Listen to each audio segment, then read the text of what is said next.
maliit na sulok ng bahay, naglalarawan ng mundo sa papel.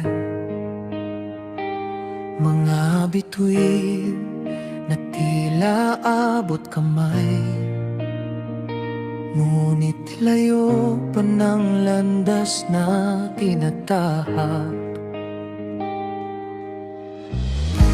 Ang daming ay puno ng pag-asa, kahit maraming balakid sa daan. Bawat hakbang ay may kwento ng paglaban at pag-asang hindi mawawala. Natupad na pangarap, ngayon nasa harap ko na. Ang mga larawan noon, ngayon hawak ko na sa kamay. Natupad na pangarap, bunga ng sipag at tiyaga, kasama ang mga taong nagbigay ng lakas sa bawat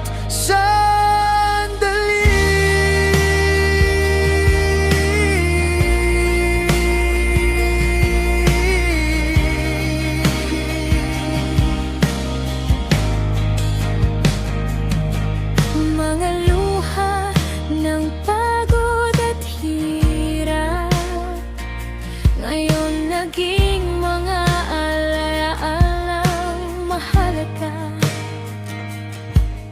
ang mga kamay na tumulong, hindi malilimutan hanggang dulo.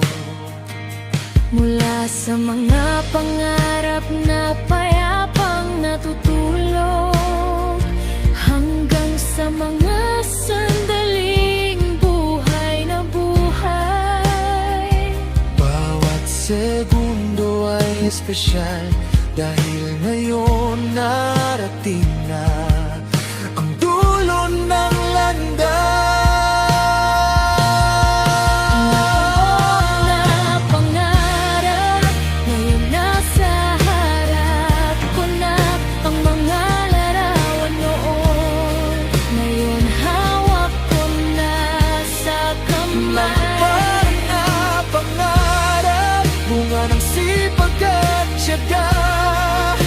Kasama ang mga taong nagbigay ng lakas sa